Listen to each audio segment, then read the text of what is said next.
Alhamdulillah wassalatu wassalamu ala Rasulillah sayyidina Muhammadin wa ala alihi wa sahbihi wa alihi wa mawalah wa ba'd. Wa fitrahli qadri wa yassir li amri wa hlul 'uqdatam min lisani yafqahu qawli. Sadaqallahu alazim. Sehat semua Bapak dan Ibu? Alhamdulillah, semoga selalu sehat dan rohani semakin kuat di masing-masing. Amin ya rabbal alamin. Alhamdulillah, pada subuh yang baik ini insyaallah kita akan kembali memberikan pembacaan Riyadhus Shalihin. Insyaallah kita subuh ini akan membaca hadis yang ke-44 atau hadis yang ke-21 ya dari keseluruhan hadis dalam kitab Riyadhus Shalihin ini. Mari kita niatkan. Yang pertama kita niat i'tikaf, nawaitu i'tikafan sunnatan lillahi ta'ala. Yang kedua kita niat untuk mencari ilmu, ya nawaitu ta'lima wa ta'alluma wal ifadata wal istifadata fardhu lillahi ta'ala. Mudah-mudahan Allah memberikan kepada kita semua ilmu yang bermanfaat. Amin ya rabbal alamin. Bismillahirrahmanirrahim. Qala al-musannif rahimahullahu ta'ala wa nafa'ana bihi wa ulumihi bidarain amin. Wa an Anas radhiyallahu anhu qala kana ibnun li Abi Talhah radhiyallahu anhu yashtaki fa kharaja Abu Talhah fa qubida as-sabiyyu falamma raja'a Abu Talhah qala ma fa'ala ibni qalat Ummu Sulaim wa hiya ummu as-sabiyyi wa askanu makan fa qarabat ilayhi al-asha'a fa ta'assa summa asaba minha falamma faragha qalat wa as-sabiyya falamma asbaha Abu Talhah ata Rasulullah sallallahu alaihi wasallam fa akhbarahu. Wa qala Rasulullah sallallahu alaihi wasallam a'rastumul laila? Qala na'am. Qala Allahumma barik lahuma. Fawaladat gulaman faqala li Abu Talhah ihmilhu hatta ta'tiya bihi an-nabiy sallallahu alaihi wasallam wa ba'atha ma'ahu bi tamaratin faqala ama'ahu syai'un qala na'am tamarat.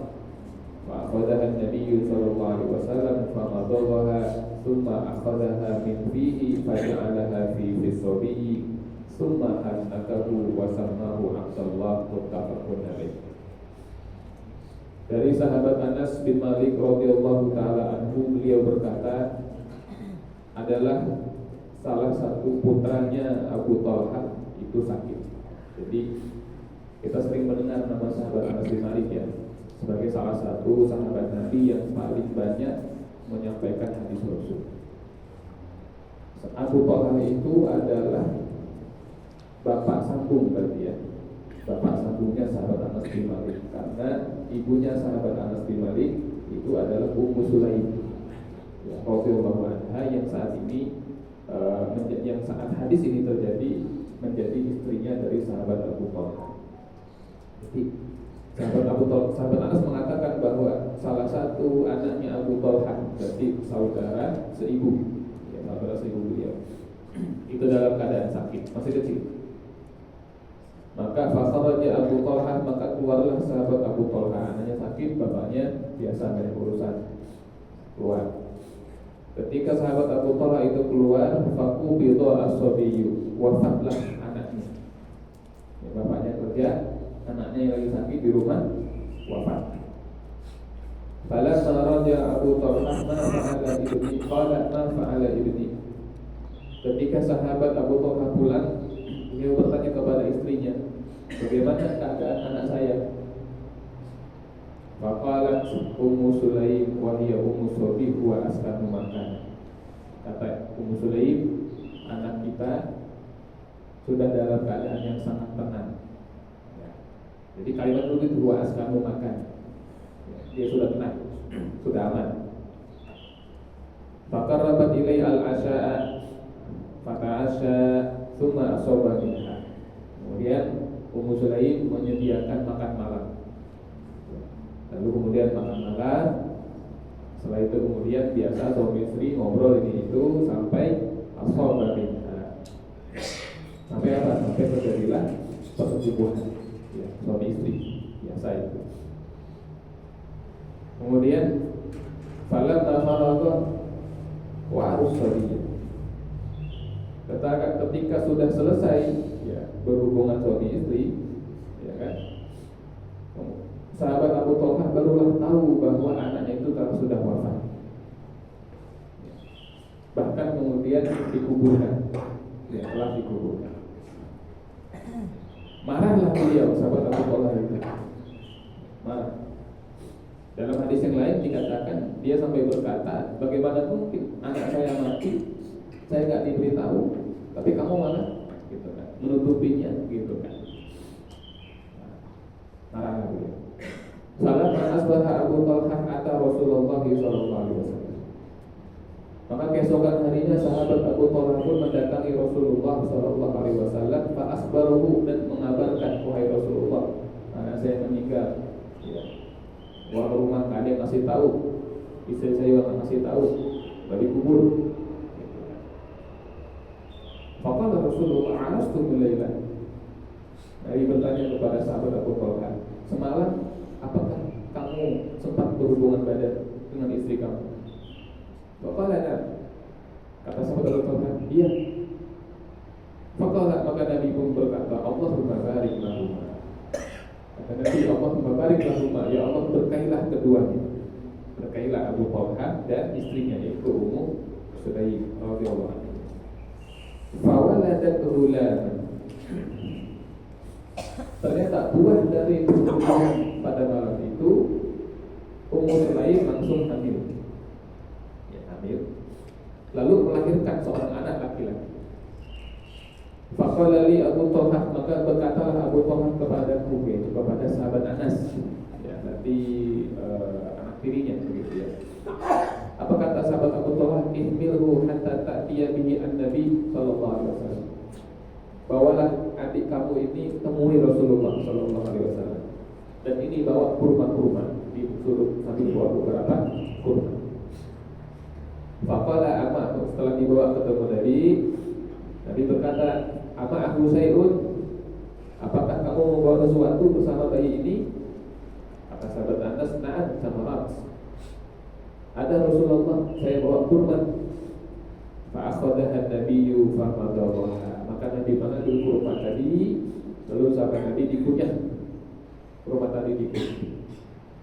Summa akhadaha min fihi faja'alaha fi fisati. Setelah dikunyah sama Nabi, kurma tadi dikeluarkan dari lisan, dari mulut Nabi, lalu dimasukkan ke mulut si bayi. Ya. Summa hannakahu wa sammahu Abdullah. Nabi mentahnik bayi itu, kemudian diberikan nama Abdullah. Ini muttafaqun alaih. Hadis riwayat Imam Al-Bukhari. Di bawahnya juga ada keterangan dari lafaz Imam Muslim, kurang lebih serupa dengan yang atas, ya kan? Kurang lebih serupa sampai di atas. Perbedaannya hanya di ujung itu. Ummu Sulaim berkata, ya Abu Thalhah, ma'ajibul ladzi kuntu adis ittaliq fantalaqna wa darabaha al-makhat hina qadima fa walad gulaman faqalat li ummi ya Anas la yurdihu ahadun hatta tadhuwa bihi ala Rasulillah sallallahu alaihi wasallam.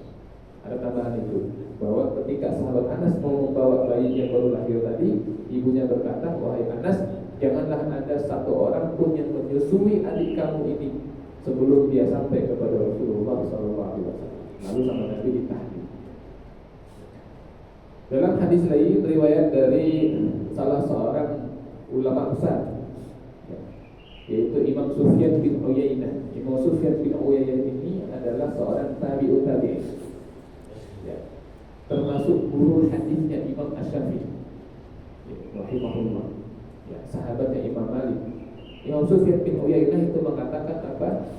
Saya telah mendengar ada seseorang dari kalangan Ansor berkata, ra'aitu tis'ata auladin kulluhum qad qara'ul Qur'an. Saya pernah melihat ada 9 anak-anak, ya, di Madinah itu anak-anak kecil 9 orang, tapi semuanya sudah ahli-ahli dalam Al-Qur'an. Itu kata seorang sahabat Ansor yang ditemui, ya kan, oleh Imam Sufyan bin Uyainah. Dia mengatakan, saya melihat ada 9 anak-anak kecil laki-laki, semuanya pandai membaca Al-Quran. Nah, siapakah ayah dari 9 orang anak laki-laki yang pandai-pandai Quran ini? Ternyata itu adalah putra-putra dari Abdullah yang tadi baru lahir. Itu anaknya sahabat Abu Thalhah dan Ummu Sulaim. Nah, Bapak dan Ibu jamaah yang dirahmati dan dimuliakan oleh Allah Subhanahu wa taala. Dalam hadis yang cukup panjang ini, apa yang bisa kita ambil sebagai pelajaran? Yang pertama, hadis ini mengajarkan kepada kita agar yang namanya suami istri ketika rumah tangga mereka itu menghadapi suatu ujian atau suatu musibah, hendaknya keduanya ini saling meringankan beban satu sama lain. Ya, tasrif, saling ringankan beban. Itu salah satu sunnah di dalam membina rumah tangga yang diajarkan Rasulullah kepada para sahabat. Kalau ada musibah, maka suami istri jangan saling menyalahkan. Jangan saling menyalahkan. Dalam banyak kasus biasanya saling nyalain. Yang paling banyak nyalain, mohon maaf, ngapunten, biasanya bapaknya. Ini terus terang aja. Ya kan? Kalau anaknya kenapa-napa, bapaknya ngomong apa ke ibunya? Kamu gimana sih, Mak? Kan gitu. Betul nggak, Bu? Ya kan? Kamu gimana sih? Gitu. Biasanya. Kalau di sini sih sombong, enggak di sini bapaknya ya. Di luar sana, di sana. Di luar sana. Di sini malah soleh semua bapaknya. Ya. Tapi biasanya begitu. Karena bapaknya merasa sudah bekerja, sehingga tanggung jawab anak itu ada di ibu. Begitu ada apa-apa yang dia tembak bapaknya istrinya. Biasanya begitu. Yang di sana, di sini enggak. Kamu gimana sih? Kok bisa jatuh? Kok bisa demam? Makan apa? Emang kamu nggak lihat? Nah, jangan. Ya. Nabi enggak mengajarkan seperti itu. Yang Nabi ajarkan ketika ada musibah, ya, menimpa, dan ketika terjadi musibah itu nanti kesedihannya pada kedua pihak, baik kepada pihak suami maupun kepada pihak istri. Yang dianjurkan adalah justru masing-masing takhfif, meringankan musibah tersebut. Dan di sini sahabat Abu Talha radhiyallahu taala anhu, ya, dan Sayyidah Ummu Sulaim radhiyallahu taala anha sebagai istri sama-sama sedih ketika anaknya wafat. Tetapi Sayyidah Ummu Sulaim radhiyallahu taala anha tetap melayani suaminya dengan sebaik-baiknya. Ini sikap yang sulit. Ya, habis dapat musibah kematian, tetapi istrinya bersikap biasa saja, tetap melayani suaminya, tetap berhias. Kalau dalam hadis saya dikatakan dia berhias, ya, untuk suaminya, sehingga terjadilah jima. Setelah itu selesai semua, udah senang lakinya, kenyang, udah, baru kemudian dia cerita anaknya sudah meninggal. Itu yang pertama ya. Jadi kalau ada musibah di rumah tangga, maka hendaklah suami istri kuat, tetap bersatu, ya kan, tetap tidak lepas dari aturan Allah dan saling meringankan satu sama lain. Yang kedua, jamaah yang dirahmati Allah, dalam hadis ini hikmah yang bisa kita ambil adalah bahwasanya salah satu nama yang paling disukai, ya, dalam agama kita adalah Abdullah. Ya, jadi nama Abdullah itu adalah nama yang salah satu yang paling disukai, salah satu nama yang paling afdal. Kata para ulama, anak itu memiliki hak, ya, atas orang tuanya. Hak yang paling pertama ketika dia lahir adalah diberikan nama yang baik. Diberikan nama yang baik. Jadi memberi nama anak itu bukan seperti ungkapan orang Barat mengatakan what is name, apalah arti sebuah nama. Kalau mereka begitu ya. Kalau kita ingat, nama itu adalah doa. Nama itu adalah pengharapan. Ya. Nama itu adalah tabarukan, ya, keberkahan yang kita minta dari Allah. Nggak bisa anak lahir namanya Pengki, ya. Namanya harus sesuai dengan pengharapan kita. Ada nama Abdullah, artinya hamba Allah. Nama dalam Islam yang paling disukai adalah nama yang dinisbatkan dengan nama Allah. Allah ini punya nama yang banyak, Al-Asma Al-Husna, yang kita kenal ada 99. Dari Asma Al-Husna itu, ya, yang paling disukai adalah Abdul Rahman. Allah punya nama Ar-Rahman, anaknya dinamai Abdul Rahman. Abdul artinya hamba. Abdul artinya hamba. Rahman itu nama Allah yang maha penyayang. Anaknya dinamakan Abdul Rahman. Makanya sahabat Rasul yang namanya Abdul Rahman itu, kata para ulama, jumlahnya itu lebih dari 300 orang yang bernama Abdul Rahman. Jadi bagaimana membedakannya? Pakai yang di belakangnya. Ya, Abdul Rahman bin siapa? Gitu kan? Tidak tuh. Ada Abdul Rahman bin Auf, ada Abdul Rahman bin Malik, ada. Jadi bin siapa itu membedakan. Ada seorang ayah namanya Abdul Rahman, punya anak dinamai Abdul Rahman juga. Abdul Rahman bin Abdul Rahman. Ada seorang ayah punya anak 3 laki-laki, dinamakan Abdul Rahman semuanya. Yang pertama Abdul Rahman, yang kedua Abdul Rahman, yang ketiga Abdul Rahman. Bagaimana membedakannya? Yang pertama disebut Abdul Rahman Al-Kabir, yang kedua disebut Abdul Rahman Al-Awsat, yang terakhir disebut Abdul Rahman As-Sagir. Tapi namanya Abdul Rahman. Jadi nama yang ada Abdul-Abdulnya di depan, lalu nama Allah di belakang, Abdullah, Abdul Rahman, Abdul Rahim, Abdul Salam, Abdul Mu'min, Abdul apa lagi? Abdul Jabbar, Abdul Aziz, banyak ya. Itu adalah salah satu nama yang paling disukai oleh Allah. Oleh karena itu, karena yang belakangnya nama Allah, kalau kita punya kawan, punya teman, punya anak dinamakan Abdul Rahman, ada kawan kita namanya Abdul Rahman, jangan dipanggil Rahman, Pak Rahman. Nah, jangan. Karena Rahmannya itu nama Allah. Kalau namanya Abdullah, apa dipanggil Pak Allah?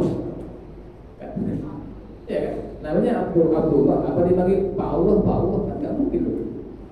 Allahnya kan nama Allah. Namanya Abdullah, kita panggil Pak Abdullah. Kalau orang Betawi bilangnya Pak Dula, gitu kan? Pak Dul, Abdul. Kalau namanya Abdul Rahman, jangan dipanggil Pak Rahman, karena Rahman nama Allah. Namanya Abdul Rahim, jangan dipanggil Pak Rahim, karena Rahim itu nama Allah. Terus apa panggilnya? Abdul Rahim, Abdul Rahman. Letakkan Abdul. Itu ada, ya kan? Kita punya murid, namanya Abdul Aziz, jangan dipanggil Aziz, nggak boleh. Panggilnya Abdul Aziz. Kecuali namanya Azizuddin. Nah, berarti Aziz bukan nama Allah, boleh dipanggil Aziz. Namanya misalnya siapa? Abdul Malik, nggak boleh dipanggil Malik, panggilnya Abdul Malik.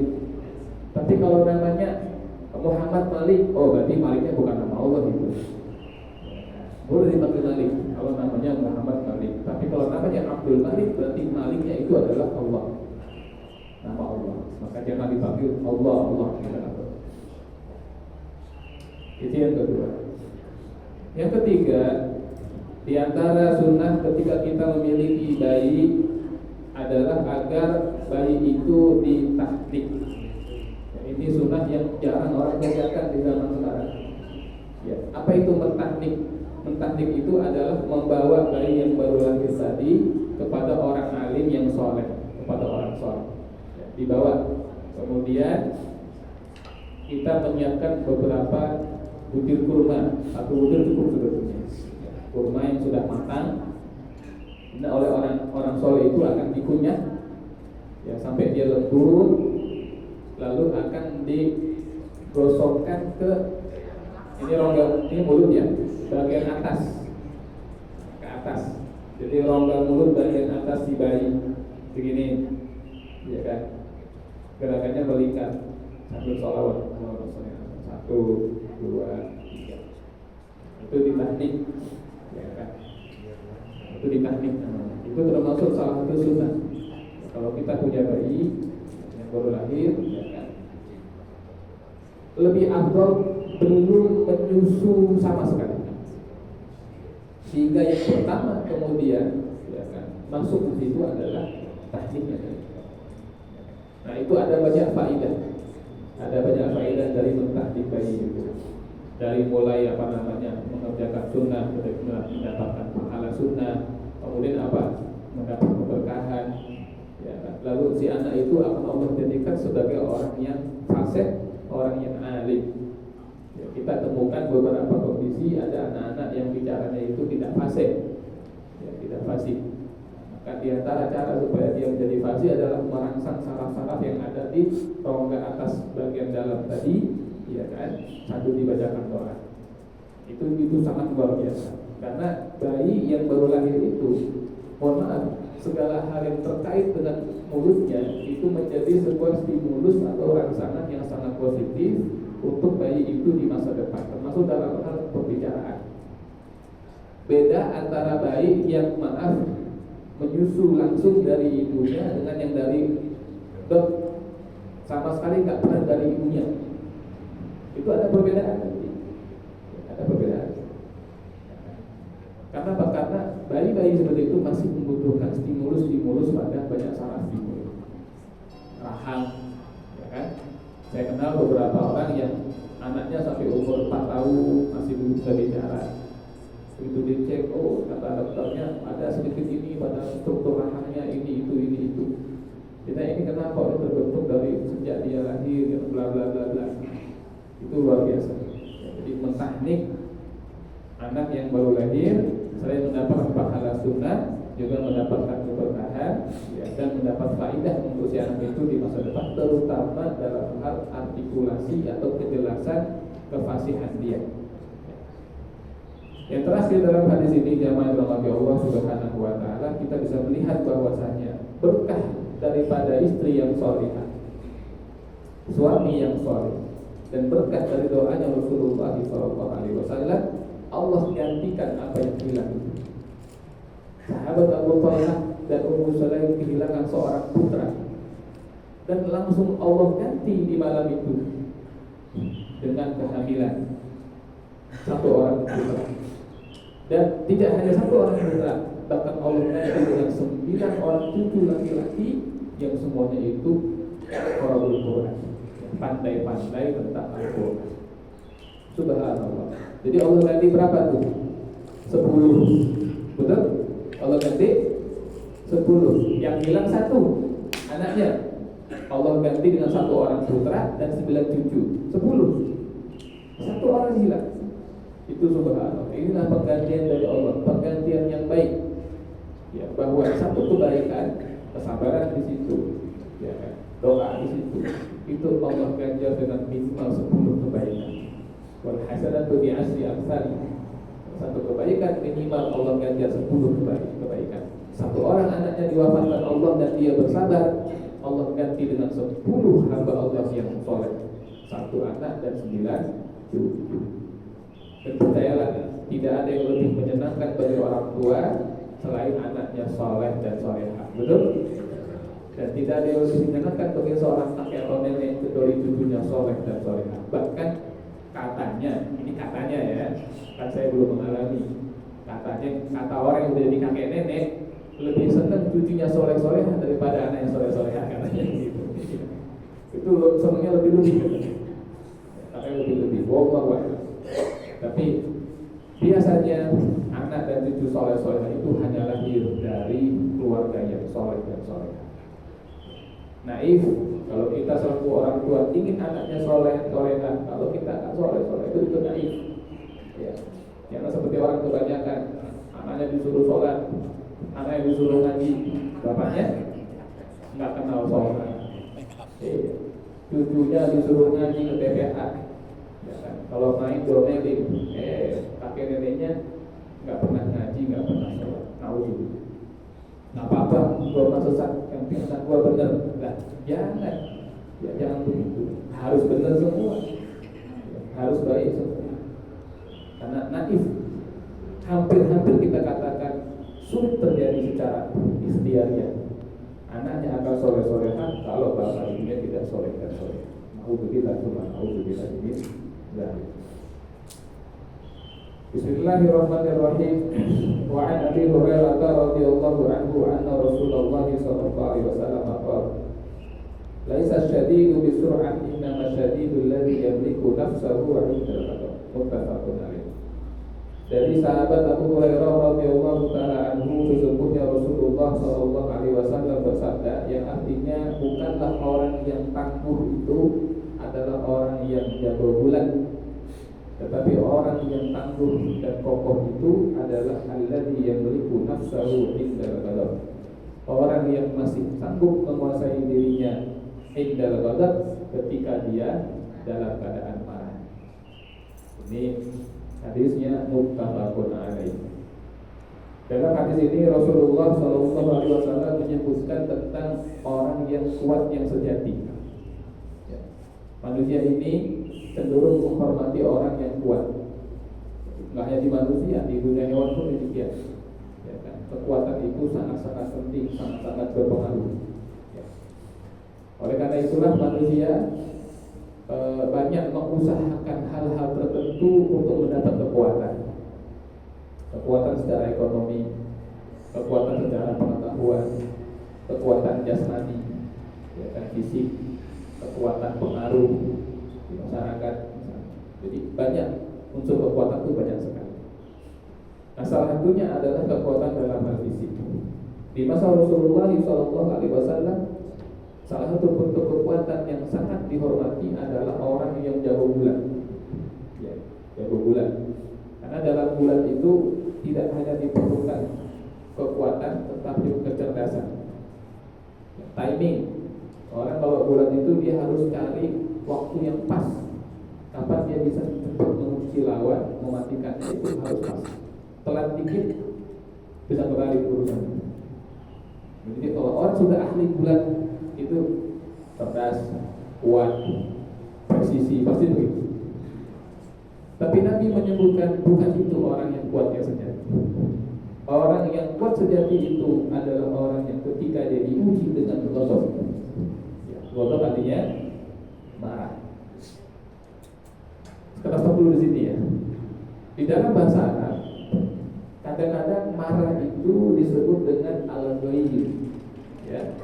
Al-ghaib seperti Allah firmankan, wal kadhimina al-ghaib wal 'afina 'anil nas wallahu yuhibbul muhsinin. Al-kadhimina al-ghaib adalah orang yang menahan marah. Lalu apa perbedaan antara ghaib dengan ghadab? Para ulama mengatakan ghadab adalah marah, tetapi yang keluar dari marah itu adalah hal-hal yang buruk. Misalnya kalau dia marah dengan ucapan, keluar kalimat-kalimat yang buruk. Di absen tuh binatang kalau perlu. Ya kan? Yang udah hadir di absen. Itu ghadab. Kalau dia marahnya pakai tangan, maka tangannya akan merusak, membanting, menghancurkan, memukul. Kalau dia marah pakai kaki, kakinya merusak, dia tendang, ya, dia injek. Itu ghadab. Jadi ghadab itu adalah marah, tetapi yang keluar itu keburukan semua, baik pada ucapannya, tangannya maupun kakinya. Adapun ghaib adalah marah, tetapi yang tersimpan di sini. Mulutnya terkunci, nggak terucap, tangannya tertahan. Itu ghaib namanya. Nah, Nabi menyebutkan di sini bahwa orang yang betul-betul kuat yang sejati itu adalah orang yang ketika dia diuji dengan ghadab, tapi dia masih bisa menguasai dirinya. Sehingga ketika sudah hampir terlontar kalimat caci maki dari mulutnya, dia bisa ngerem. Gitu. Hampir tangannya atau sudah bergerak tangannya udah begini, dia rem. Ya kan? Kaki sudah bergerak, dia tahan. Nah, itulah kata Nabi orang yang kuat yang sejati.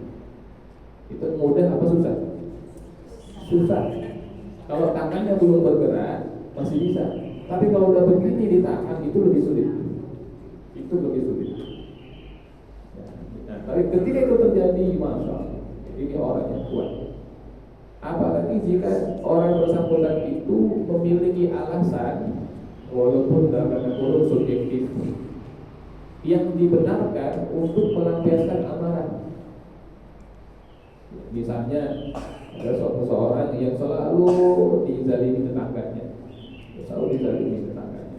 ya kan?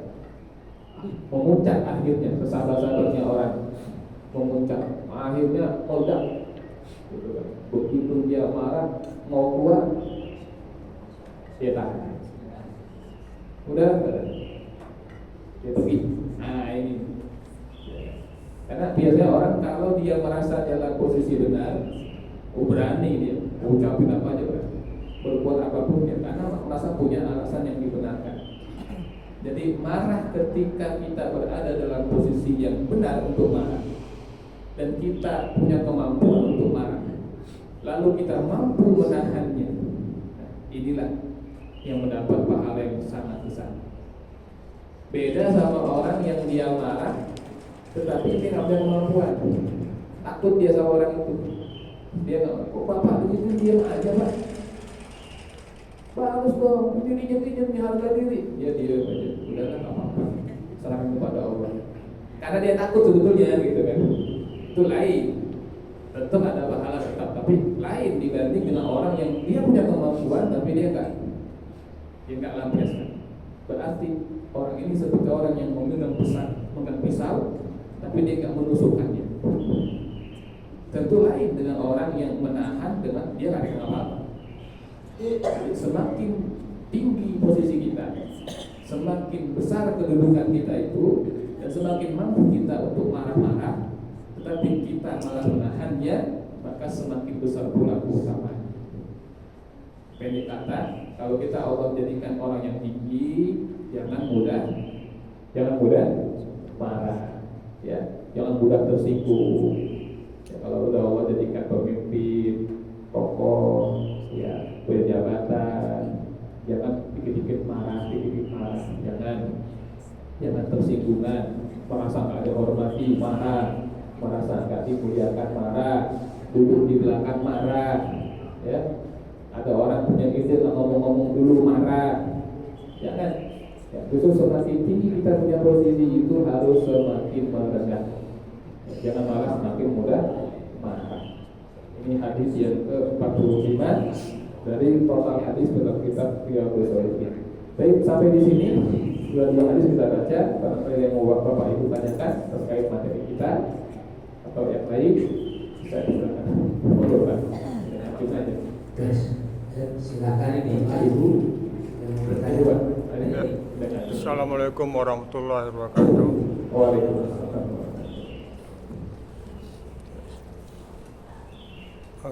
Mengenai hukum sebab akibat atau dengan karma juga Ustaz. Saya pernah dengar pengajian karma itu nggak ada hubungannya, nggak ada turun menurun ya. Tentang apa? Karma. Ya. Oh, saya pikir kurma. Karma. Hukum karma. Soalnya dia ngasih contoh dari pengajian itu, kalau karma itu ada turun ke anak, tapi kenapa kok zaman Nabi, nabinya bagus ini kan nggak ada saya maksudnya. Nabi kan udah nabi, tetapi anaknya tetap aja durhaka ya. Terus ada lagi suaminya bagus, terus istrinya durhaka juga. Terus anak dari orang-orang kafir bisa jadi mualaf. Nah, terus sama dengan suami istri suka menyalahkan istri, itu tergantung gimana suami. Oke. Nah, Itu tergantung suami ya. ya. Terus masalah pendidikan anak memang tanggung jawab bersama, tapi siapa yang sering di rumah, siapa yang sering berjalan, itu kan tetap ditanggung bersama ya. Oke. Nah, itu gimana cara penyelesaiannya? Baik. Yang pertama karma dulu ya. Yang pertama istilah karma itu bukan berasal dari agama Islam. Ya. Istilah karma itu adalah istilah atau terminologi di dalam doktrin agama Hindu dan Buddha. Ya. Jadi karma itu tidak bisa dilepaskan dari reinkarnasi dalam akidah mereka. Jadi kalau ada orang di satu kehidupan berbuat kebaikan, tapi dia miskin gitu kan, tapi dia baik, terus dia mati. Nah, karena kebaikannya nanti dia mendapat karma yang baik, bahwa di kehidupan yang akan datang dia lahir secara ekonomi lebih baik daripada sebelumnya. Sebaliknya kalau orang itu berbuat jahat, kaya raya tapi jahat, dia mati, maka nanti di kehidupan yang akan datang, ya kan, di dunia maksudnya, ya kan, dia akan lahir kembali sebagai orang yang miskin. Itu karma. Jadi itu bukan istilah agama kita, karma itu. Kalau agama kita punya istilah sunnatullah. Ya, apa itu sunnatullah? Aturan alam yang Allah tetapkan di dunia. Bahwa apa? Fajaza'u sayyi'atin sayyi'atun misluha. Bahwa satu kejelekan akan dibalas dengan kejelekan yang semisalnya. Itu sunnatullah. Ya, bukan karma. Ya, kan? Oleh karena itu nanti Allah yang punya kebijaksanaan, enggak mesti. Ya, misalnya begini, kalau yang ngatur kita nih, yang ngatur kita manusia, saya ngatur misalnya, kalau saya ngatur, pasti saya bikin aturannya mutlak. Pokoknya kalau orang baik saya bikin sukses, orang jahat saya bikin melangsang. Betul? Betul kan? Atau Bapak Ibu mau bikin orang yang buruk sukses, orang yang baik melangsang? Nggak mungkin kan? Pasti kalau kita mikirnya, karena ini orang baik saya bikin sukses, kaya raya, sehat walafiat, umurnya panjang 1 tahun.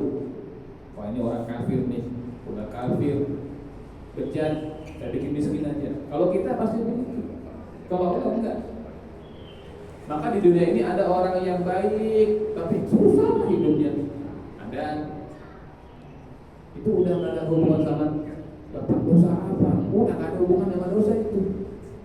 Sementara si fulan sholat gak kenal, puasa gak pernah, boro-boro haji, amal masjid gak peduli, apalagi kanan kiri. Tapi apa?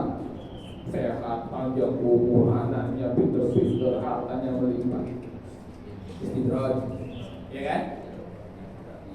Jadi yang ngatur Allah itu. Makanya nggak mutlak bahwa keburukan akan menyusahkan ini, terserah Allah itu. Cuma kitanya nih orang mukmin diajarkan oleh Allah untuk apa? Melihat kebaikan itu bukan hanya dari kulitnya. Kaya itu baik, iya, betul. Miskin itu tidak baik, iya, betul.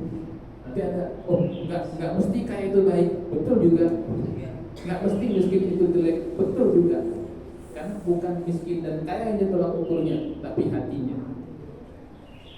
Miskin hartanya, hatinya kaya dengan cahaya iman, itu baik luar biasa. Ini Islam. Jadi karma itu bukan istilah agama kita. Yang kedua tentang baik dan buruk tadi, ya kan? Ada seorang istri, ya kan? Istrinya baik, suaminya buruk, ya kan? Atau sebaliknya, suaminya baik, istrinya buruk. Padahal bukankah semestinya orang baik mendapat orang baik, orang buruk mendapat orang, mestinya begitu. Tapi realitanya ada yang kebalik-balik, istrinya rajin sholat, rajin sedekah, suaminya pelitnya, naudzubillah. Ada pula sebaliknya, suaminya soleh, istrinya aduh, ya kan? Bapak ibunya soleh, anaknya kufur, ya kan? Atau sebaliknya, bapak ibunya kafir, anaknya malah soleh. Walah misalnya. Ini apa maksudnya? Allah mengajarkan kepada kita bahwa yang namanya hidayah itu pada akhirnya berada mutlak di kekuasaannya Allah. Itu pertama. Itulah kenapa Nabi Nuh tidak mampu mengislamkan salah satu putranya. Walaupun bapaknya seorang nabi, nggak bisa mengislamkan karena bukan Nabi Nuh yang memasukkan hidayah itu, bukan beliau. Nabi Nuh hanya menyampaikan. Nabi kita Nabi Muhammad SAW tidak bisa memasukkan hidayah ke dalam pamannya, yaitu Abu Lahab. Abu Lahab mati kafir, masuk neraka. Saya selana rom data lahab. Dia pasti masuk neraka yang nyala apinya berkobar-kobar. Yang bilang pasti Allah, pasti masuk. Abu Lahab nggak mungkin melewat, pasti masuk. Karena Allah yang mengatakan. Jadi walaupun keponakannya Nabi, walaupun bapaknya seorang Nabi, Nabi Ibrahim punya paman namanya Azar yang buat berhala. Nabi Ibrahim nggak bisa masukin hidayah ke situ. Jadi hidayah itu milik Allah. Jadi kalau kita nanti lihat ada tetangga kita, teman kita, bapaknya haji, ibunya hajat, keluarganya baik, anaknya narkoba, anaknya seks bebas, anaknya membunuh, jangan mencibir orang tuanya, ya. Jangan dibilang wah si haji fulan ngomong aja kemana-mana, anak nggak diurus, jangan begitu ya. Semua orang punya nasib, ya. Semua orang punya pilihan, itu belum tentu salah orang tuanya, belum tentu. Apalagi anak udah dewasa, udah bisa memilih. Jangan ditibankan kesalahan itu kepada orang tuanya secara umum, karena belum tentu itu hidayah dari Allah. Oleh karena hidayah itu milik Allah, kita sebagai orang tua harus selalu berdoa agar anak-anak kita, cucu kita, semua dijaga hidayah, ditambah hidayah. Amin ya Rabbal alamin. Bagaimana dengan anggapan atau orang mengatakan istri tergantung suami? Saya rasa ini kurang tepat. Kalau dikatakan istri tergantung suami, pada akhirnya suami istri itu bertanggung jawab masing-masing, tidak tergantung salah satu. Itu biasanya alasan aja, ya, alasan untuk excuse. Kalau dia melanggar atau dia nggak bagus, excuse. Misalnya begini, ada anak buah kerja di sebuah kantor, anak buah ini kerjanya nggak benar, nggak disiplin. Begitu ditegur sama orang lain, kata dia apa? Ya kita mah gimana bos? Kalau bosnya disiplin ya kita, nah, kan itu alasan dia aja itu. Perkara bosnya nggak disiplin bukan urusan dia. Kenapa yang ikut-ikutan? Gitu kan? Ya kalau bosnya contohin baik, kita baik. Nah, emang dasar ente aja nggak baik. Bos jadi tameng gitu aja. Sama kalau ada orang mengatakan ya istri mah gimana suami? Kalau suaminya baik, istrinya baik. Kalau suaminya soleh, istrinya soleh. Itu alasan aja. Karena faktanya Nabi Lut itu sangat soleh, istrinya durhaka, kafir. Apa mau kita bilang itu salah Nabi Lut, nggak bisa ngurus istri? Katanya kalau suaminya baik, istrinya solehah. Itu Nabi Lut, istrinya malah begitu. Padahal suaminya soleh banget. Apa salah Nabi Lut? Kan ngaku. Atau sebaliknya, istri solehah seperti Sayyidah Asiyah, suaminya Fir'aun. Orang bejat apa coba? Gitu kan. Jadi masing-masing bertanggung jawab. Cuma memang bebannya lebih berat ke suami pada akhirnya. Karena suami wajib mendidik istri, wajib mendidik. Kalau suaminya nggak sanggup, itu seperti memegang bara api. Kalau dia masih kuat, pegang. Saya masih sebut sahabat Abdullah bin Umar itu menikah dengan seorang perempuan. Sahabat Umar nggak setuju di situ, nggak setuju. Kata sahabat Umar, ceraikan istri kamu itu. Kata sahabat Abdullah bin Umar, terus dia ngadu ke Rasul. Rasul nanya, kamu masih cinta? Masih ya Rasulullah. Tapi itu seperti megang bara api, ya kan? Seperti megang bara api, kebakar lah. Mau sampai kapan kamu kan? Karena ketika suami menikahi istrinya, ya kan? Maka Allah berikan dua peringatan di situ. Imsakum bima'ruf au tasrihun bi ihsan. Kamu pegang istri kamu dengan cara yang ma'ruf, dengan cara yang baik. Tapi kalau kamu nggak sanggup, maka lepaskan dia dengan cara yang lebih baik. Jadi kalau suami ini nggak bisa mendidik istrinya membangkang, istrinya nggak sholat, istrinya tidak membatasi pergaulan, istrinya keluyuran kemana-mana dengan banyak pria, suami ini nggak bisa mengatur itu, lepaskan saja. Mengapa dipertahankan? Begitu pula sebaliknya, ibunya udah capek, istri udah capek nungguin suami taubat, suaminya mabuk terus, judi terus. Begitu ada musibah janji ibu nanti ini terakhir, janji terakhir udah nggak tahu berapa kali terakhir, udah capek misalnya nanggung, ya udah tasrih, lepas saja, lepas. Jadi perceraian adalah sebuah pilihan yang barangkali tidak bisa dihindari. Tapi kalau itu mendatangkan masalah yang lebih besar, meskipun akibatnya tidak Allah sukai, kita terpaksa mengambil jalan tersebut. Jadi jangan menyalahkan suami, jangan menyalahkan istri. Yang terakhir tentang tanggung jawab anak itu adalah orang yang sering di rumah. Dalam Islam Pak, sebetulnya istri itu cuma satu tanggung jawabnya. Maaf ya, urusan ranjang suaminya, udah itu aja sih. Masak, terus bersihin rumah, belanja ke pasar, nganter anak sekolah, pendidikan anak itu tanggung jawab suami semua sebetulnya begitu. Jadi kalau kita punya istri masih mau masak ke pasar, bersihin rumah, cuci baju, nganter anak pulang, antar jemput, terus di rumah masih sempat ngajak anaknya ngaji, alif kata, itu istri udah super itu. Ya udah pegang baik-baik, jangan diganti. Ya, pakerin kalau perlu pakerin. Karena sebetulnya istri itu cuma satu bagiannya, mengurusi ranjang suami. Wah itu aja. Yang lain itu kalau mau untuk keutamaan afdaliyah. Bahkan kata para ulama, pendidikan anak, ya itu tanggung jawab bapaknya. Itu. Ya. Jadi pakaian, makanan dan pendidikan anak itu mutlak bapaknya yang mau bapak. Kalau kita bicara agama ya, kita bicara agama. Sehingga kalau istri mau membantu di sini itu udah luar biasa. Itu kan.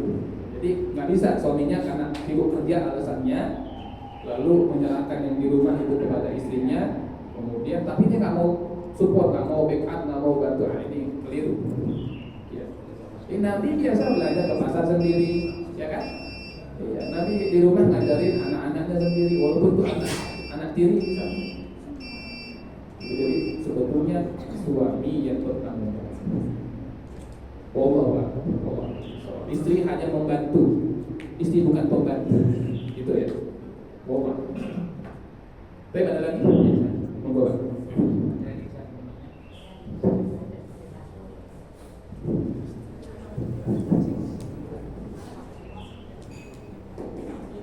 Bismillahirrahmanirrahim. Assalamualaikum warahmatullahi wabarakatuh. Ya, pertanyaan saya Pak Ustadz berhubungan dengan hadis buasan.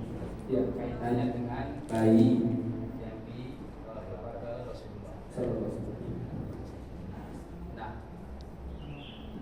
pertanyaannya Pak Ustadz, sudah menjadi kebiasaan bahwa ketika bayi lahir itu biasanya dikumandangkan adzan. Iya. Mungkin Bapak rasakan. Nah, apakah ada riwayatnya Pak Ustaz untuk kumandangkan adzan ini? Karena kalau diikutin yang tadi Bapak sampaikan itu kan sebaiknya dibawa ke ulama atau orang alim. Nah, jarak rumah kita dengan ulama mungkin jauh dan mungkin tidak biasa. Nah, itu mohon pencerahannya Pak Ustaz. Terima kasih. Wassalamualaikum warahmatullahi wabarakatuh. Waalaikumsalam warahmatullahi wabarakatuh. Baik, masalah yang pertama adalah tentang mengadzankan anak yang baru lahir itu sunnah. Ya, mengadzankan anak di telinga kanan dan mengkomatkan di telinga kiri. Jadi begitu dia baru lahir, biasanya bidan atau suster langsung dibobot, dipotong itunya, apa tali susernya, gitu kan. Terus itu dikasih ke kita. Makanya jadi suami harus siaga, ya, siap antar jaga. Harus begitu ketika istri melahirkan. Jangan suami takut darah lu, nggak mau nemenin, aduh, ya kan. Harus siaga. Kalau mantu kita nggak bisa, ya kita sapu kakek. Ya kan. Begitu dia lahir, kita adzankan di telinga kanan dan kita komatkan di telinga kiri. Itu memang sunnah, ada riwayatnya. Hanya apa? Agar kalimat yang terakhir, yang pertama dia dengar di dunia adalah kalimat azan dan qomat. Itu hikmahnya itu. Nanti karena ada dasar sunnah tersebut, sebagian ulama mengkiaskan, ya, mengkiaskan. Karena yang pertama didengar ketika lahir adalah azan dan qomat, maka yang terakhir dikumandangkan ketika dia mau dikubur itu adalah azan dan qomat. Sehingga nanti ada sebagian ulama menganjurkan begitu dari masukin ke liang lahat, kita azanin, kita qomatin dulu jenazah.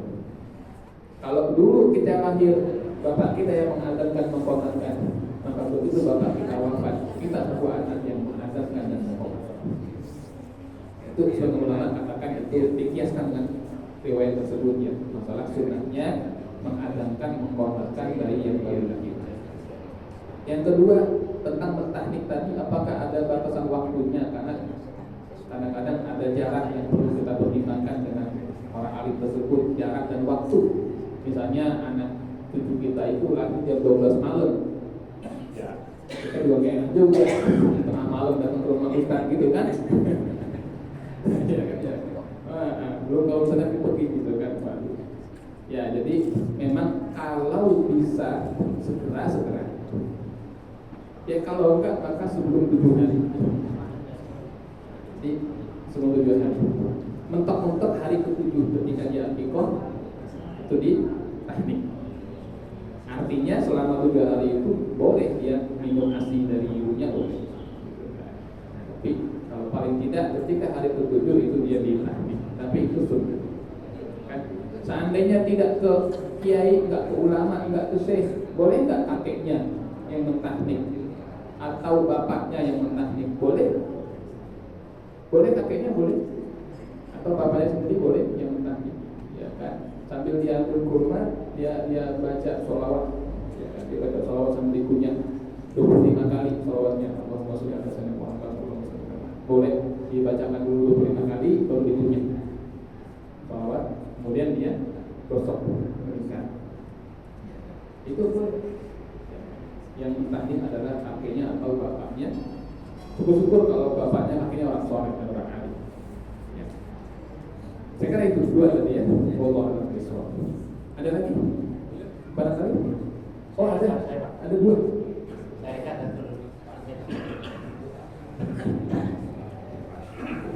Saya namanya tadi ke kelas.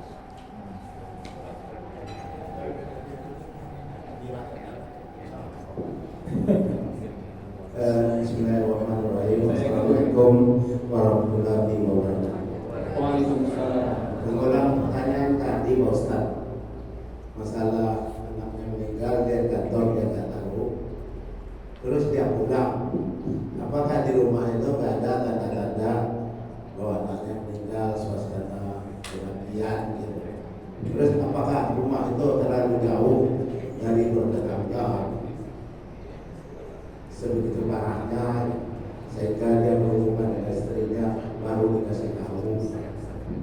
Jadi saya agak heran juga, jadi belum jelas, lebih penjelasannya. Terus yang nikah agama Ustaz, di kalangan kita ini kan banyak nikah beda agama, satu Kristen satu Islam.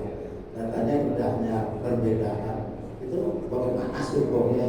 Karena saya sampai sekarang kepada Ustaz nggak demo, nggak ngancam gitu, pemerintah ini gitu. Harusnya sini nggak boleh. Sekian, assalamualaikum warahmatullahi wabarakatuh. Waalaikumsalam. Tadi siapa satu lagi? Biar saya gabung. Dari ibunya ada. Assalamualaikum warahmatullahi wabarakatuh. Waalaikumsalam. Langsung saja Pak Ustaz. Ini mengenai masalah sabar. Ada sekian ratus ribu nabi dan ratusan rasul. Bahwa itu semuanya manusia ya Pak Ustaz. Pasti nabi dan rasul tadi itu diuji kesabarannya oleh Allah. Nah, yang menjadi pertanyaan adalah dari sekian tadi yang mana yang paling sabar? Itu saja, terima kasih. Wassalamualaikum warahmatullahi wabarakatuh. Waalaikumsalam warahmatullahi wabarakatuh. Yang baik. Yang pertama tentang sahabat Abu Talha. Apakah tidak ada tanda-tanda musibah kematian ya kan, di rumah tersebut? Ya kan? Apakah jauh dari tetangganya kediaman beliau? Kalau saya tidak tahu pastinya secara presisi, tetapi kalau kita lihat miniatur menurut keterangan beberapa kitab yang mengatakan ini masjid Nabi di sini, lalu beberapa langkah, beberapa tongkat itu adalah rumahnya Aisyah, lalu rumahnya Abu Bakar, kan ada tuh. Jadi dibikinlah semacam maket gitu kan, maket tentang tata letak rumah-rumah yang ada di Madinah pada masa Rasul. Sebetulnya pada masa Rasul itu namanya rumah tuh nggak terlalu berjauhan yang gimana-gimana, ya kan? Ya dekat-dekat juga, gitu. Termasuk rumahnya sahabat Abu Talha dan sahabat Anas ya, nggak jauh dari tetangga-tetangganya. Tapi memang di dalam satu hadis ya kan, itu ketika sang anak tersebut wafat, itu Sayyidah Ummu Sulaim radhiyallahu anha memang pesan-pesan kepada semua anggota keluarganya apa? Jangan ada yang ngomong sama Abu Talha. Biar saya ngomong. Udah ente semua jangan ngomong. Ya kan? Jadi nggak ada satupun yang bicara ketika itu. Memang dilarang oleh Sayyidah Ummu Sulaim. Itu yang pertama. Dan karena keluarganya bahkan tidak ada yang bicara kepada Ummu Sulaim, apalagi tetangganya. Zaman dulu tuh biasa orang kalau meninggal kan ada tanah di belakang, kubur situ aja, apalagi masih bocah yang meninggal, masih bayi, ya kan? Tinggal digali di belakang rumah, dikubur orang ada yang tahu, sampai banyak orang. Itu yang pertama. Kemudian yang kedua tadi tentang apa ini? Nikah beda agama, apakah hukumnya sah? Kalau tidak sah, kenapa? Tidak terdengar ada penolakan dari para tokoh agama. Nikah antar agama itu pendapat yang saya ambil kan begini. Nanti nikah antar agama itu dibedakan dari dua bentuk. Yang pertama, suaminya Islam, istrinya yang non-Islam. Yang kedua, dibalik, istrinya yang Islam, suaminya non-Islam. Nah, kalau yang Islam itu istrinya, yang non-Islam adalah suaminya, semua ulama mengatakan tidak sah. Itu kalau suaminya non, istrinya Islam, itu semua ulama, semua mazhab kita ini mengatakan tidak sah. Tapi kalau dibalik, suaminya Islam, istrinya misalnya Nasrani, nah, di sini masih ada ulama yang bilang sah, masih ada. Ya kan? Tapi itu pendapat yang minoritas, pendapat yang kecil. Itu pun dengan catatan tertentu bahwa Nasraninya itu bukan Kristen. Bukan, kalau ini kan ada Kristen Protestan, ada Katolik, ya kan? Bukan. Tapi Nasrani di sini adalah yang ahlul kitab. Siapa mereka? Yaitu orang Nasrani yang tidak menuhankan Nabi Isa misalnya.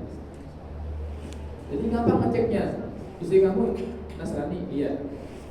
Yesus Tuhan bukan Tuhan. Gak boleh udah, itu aja. Jadi harus Nasrani yang tidak menuhankan Nabi Isa bin Maryam. Nah kira-kira yang di Indonesia ini mereka menuhankan apa tidak? Menuhankan semua. Mereka menuhankan Yesus, ya kan? Sehingga sudah gugur syarat itu. Yang kedua, kata Imam Nawawi syaratnya apa? Nasrani yang harus ahlul kitab. Siapa itu ahlul kitab? Kitabiyah, yaitu secara DNA, secara nasab termasuk Bani Israel. Yang orang sekarang tinggal di Israel saja itu sudah bukan Bani Israel. Apalagi orang Yahudi, Nasara yang ada di Indonesia, ya kan? Nasrani Jawa, Nasrani Betawi, Nasrani Ambon, itu bukan Bani Israel udah nggak ada bersambung nasab dengan Nabi Yakub alaihissalam. Jadi yang diizinkan suaminya Islam, istrinya kitabiyah adalah jika dia ahlul kitab. Yang pertama tidak menuhankan Nabi Isa bin Maryam. Yang kedua masih tergolong dari Bani Israel. Dan kedua syarat itu tidak kita temukan di Indonesia. Sehingga semua pemeluk Nasrani di Indonesia menurut keyakinan kita dan ilmu yang kita anut, mereka bukan lagi ahlul kitab. Itu yang pertama dulu. Oleh karena itu pendapat yang saya pegang adalah pendapat yang lebih banyak dan lebih kuat, yaitu pernikahan beda agama, mau lakinya mau perempuannya itu sama-sama tidak sah. Lagi pula laki-laki muslim menikahi non muslim, masih banyak perempuan Islam yang cantik-cantik itu, ya masih banyak, ya kan? Apa yang nyari yang non? Itu pula sebaliknya. Itu yang pertama. Kalau tidak sah berarti zina. Kalau dia punya anak berarti anak zina.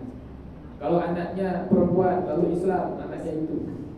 Lalu anaknya mau menikah, maka sang bapak yang tadi non-muslim itu tidak boleh menjadi wali nikah, walaupun itu bapak biologis, bapak kandung. Kenapa? Karena beda agama. Itu anak zina jatuhnya. Anak zina itu wali nikahnya adalah hakim atau penghulu. Dan karena bapaknya non-Islam, kalau bapaknya mati, anaknya tidak boleh menjadi ahli waris, tidak berhak, haram mendapat warisan. Kenapa? Karena Nabi mengatakan la yarisul muslim al kafir wal kafir muslim. Muslim sama kafir tidak saling mewarisi. Jadi terlalu banyak nanti implikasinya. Banyak kebanyakan buntutnya belakang itu. Di perzinahan, kalau jadi wali nikah, kalau dapat waris, kacau udah. Ya kan hanya demi yang katanya cinta, gitu ya. Iya.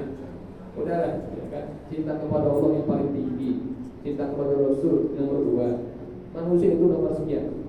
Ya, jangan demi cinta kepada manusia, cinta kepada Allah ditinggalkan, cinta kepada Rasul dipinggirkan. Jangan. Agama digadaikan tinggi. Naudzubillah. Subhanallah ini. Jadi kalau bapak ibu punya anak perempuan mau menikah, ada yang dekat, ada yang senang, dan kebetulan dia non Islam, boleh apa tidak Ustaz? Islamkan dulu. Setelah itu apa Ustaz? Suruh tunggu setahun dulu. Jangan pagi mualaf jam 9 pagi kawin. Itu serigala berbulu. Berbulu domba. Ya kan? Kawinnya doang secara Islam. Habis itu baik lagi. Begitu. Setahun dulu Pak. Ini masjid kita harus menjadi pusat.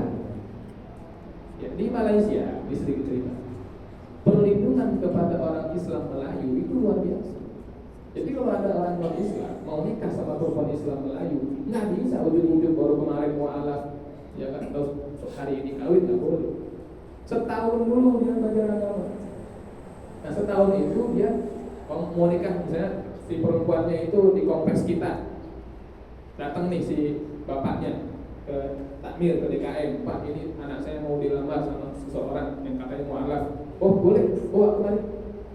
Dibawa tuan anak laki ke masjid, didata namanya siapa, keluarganya siapa, dicek sama keluarganya, ini anak bapak mau masuk Islam ini katanya, betul atau tidak? Setelah diverifikasi betul, maka si anak itu diwajibkan datang tiap hari ke masjid. Ngapain itu? Belajar ngaji, belajar sholat, disuruh ada bersih-bersih. Jadi berbau begitu kira-kira. Bantu bersih-bersih setahun. Setelah 1 tahun sambil diamati itu, sudah bagus baca Qurannya, sudah bagus wudhunya, sudah ngerti mandi junub, sudah ngerti sholat, sudah pandai adzan qomat ini itu, sudah bisa jadi imam sholat. Setahun kemudian baru dapat surat dari DKM bahwa si fulan atas nama si ini sudah bisa menjadi seorang muslim yang baik. Baru stempel, baru dibawa ke RT. Baru RT-nya mau ngeluarin surat rekom nikah. RT-nya keluarin baru ke RW baru keluar itu surat izin nikahnya. Kalau enggak, nggak boleh. Sehingga orang-orang non Islam yang pengen tipu-tipu aja nggak kuat dia setahun begitu, ya kan? Oh, mau tipu-tipu aja pakai setahun dulu begitu, repot amat ya. Kalau di kita kan nggak gitu. Terlalu mudah kita melepaskan putri-putri kita. Jangan dimudah-mudahkan. Kasihan. Ya, akibatnya setahun nikah, dari maksudnya anak dia murtad, ke bawah murtad pastinya, karena mikir anak. Jangan. Ya, naudzubillah ini klik gitu ya. Kemudian soal yang kedua tadi tentang siapakah Nabi dan Rasul Allah yang paling sabar. Ya, Masya Allah. Nabi dan Rasul Allah yang paling sabar adalah Rasulullah Muhammad Sallallahu Alaihi Wasallam. Sabar itu kan ada bentuk-bentuknya. Sabar di dalam bertaat kepada Allah. Nabi kita yang paling sabar. Nabi-nabi yang lain itu Pak, sholatnya cuma sekali sehari. Nabi Adam cuma subuh aja, ya. Nabi Ibrahim subuh aja. Nabi Sulaiman, Nabi Daud, Nabi Musa itu hanya asar aja. Nabi Isa bin Maryam hanya Isa aja. Nabi kita 5 kali sholatnya. Kalau nggak sabar, itu baru dari segi itu aja tuh. Yang paling sabar dalam ketaatan adalah Rasulullah Muhammad SAW. Yang paling sabar di dalam menghadapi musibah, ya Rasulullah SAW. Musibah pribadi kah, musibah terkait umat kah, ya, itu Rasulullah. Ya kan? Saya belum dengar tuh ada nabi lain yang kayak Rasul kesabarannya. Bapaknya meninggal, ibunya meninggal, kakeknya meninggal, pamannya meninggal, istrinya meninggal, anaknya perempuan meninggal semua kecuali satu sebelum beliau, anaknya laki yang 2 meninggal semua sebelum beliau. Kalau nggak sabar, Nabi belum kepada umat. Nabi sering mendapat perlakuan dan pertanyaan-pertanyaan yang luar biasa dari umatnya, tapi Nabi sabar. Sementara Nabi Musa alaihissalam misalnya ditanya sempat nggak sabar. Ditanya, wahai Musa, siapakah di dunia ini yang lebih paham tentang kitab Allah? Kata Nabi Musa, nggak ada, cuma saya yang paling paham. Akhirnya Allah suruh berguru kepada Nabi Khidir.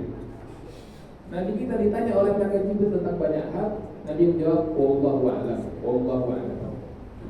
Dan Nabi sabar dalam menghadapi hawa nafsunya.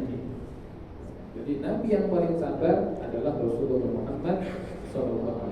Cobaan nabi-nabi lain itu nggak ada apa-apanya ya, dibandingkan dengan Rasulullah Muhammad SAW. Contoh misalnya Nabi Musa itu berhadapan sama Fir'aun, betul? Fir'aun itu kan tenggelam tuh akhirnya tuh. Tapi sebelum tenggelam dia ngomong apa? Ingat kan? Itu Nabi Musa. Kata Fir'aun sambil tenggelam itu udah mau mati, udah sampai menggorokkan nyawanya, kata dia apa? Oh, sekarang saya beriman kepada Tuhan yang Musa dan Harun. Lu telat. Tapi paling tidak sampai di sini dia masih beriman.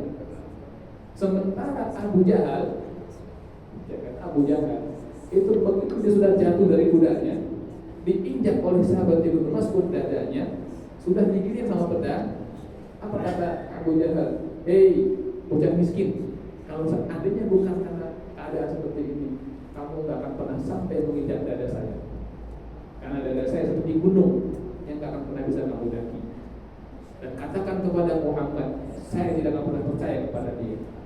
Baru ditubas terus dadanya, tusuk. Disampaikan kepada Rasul, Nabi kita geleng-geleng kepala, kata Nabi, inna fir'auni hadza la asyaddu min fir'auni Musa. Sesungguhnya Fir'aun di zamanku ini, yaitu Abu Jahal, itu lebih keras kepala daripada Fir'aunnya zaman Nabi Musa. Karena Fir'aun zaman Nabi Musa di ujung hidupnya sempat mengatakan beriman walaupun terlambat. Tapi Fir'aun Nabi yaitu Abu Jahal sampai mati dia mau beriman. Nauzubillah, nauzubillah min. Dari segala itu, ya semoga ada manfaatnya. Subhanallah wa bihamdihi, asyhadu an la ilaha illa anta